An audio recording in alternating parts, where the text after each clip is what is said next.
उत्तर प्रदेश विधानसभा की 10 सीटों पर उपचुनाव होने वाले हैं, जिन्हें लेकर सियासत तेज हो गई है। राष्ट्रीय लोकदल के मुखिया जयंत चौधरी ने हाल ही में मुख्यमंत्री योगी आदित्यनाथ से मुलाकात की। इस मुलाकात को यूपी उपचुनाव से जोड़कर देखा जा रहा है। माना जा रहा है आरएलडी ने 2 सीटों पर अपनी दावेदारी जताई है, लेकिन भाजपा सिर्फ एक ही सीट देने के पक्ष में है। सूत्रों के मुताबिक उपचुनाव में भारतीय जनता पार्टी सिर्फ एक मीरापुर सीट ही जयंत चौधरी की आरएलडी को दे सकती है। भाजपा मीरापुर विधानसभा सीट आरएलडी को देने के पक्ष में है। हालांकि बीजेपी पहले ही साफ कर चुकी है कि वो उपचुनाव में सीट शेयरिंग नहीं करेगी।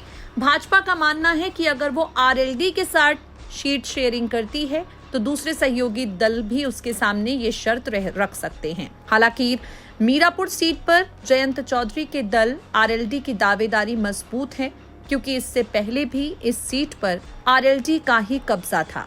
यहां से आरएलडी के चंदन चौहान विधायक थे।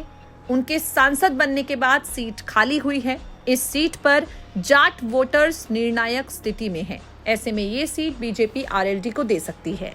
हाल ही में आरएलडी ने जिस तरह से योगी आदित्यनाथ को लेकर अपनी तनातनी दिखाई है, वो मामला भी सुर्खियों में है।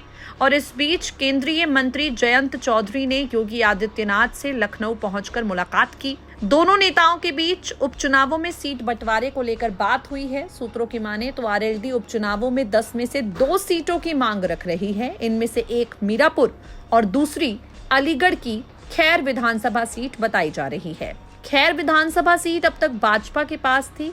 बीजेपी इस सीट को छोड़ने के लिए तैयार नहीं है। सीएम योगी से मुलाकात के बाद हालांकि जयंत चौधरी ने कहा है उनके लिए सीट नहीं बल्कि गठबंधन धर्म महत्वपूर्ण है।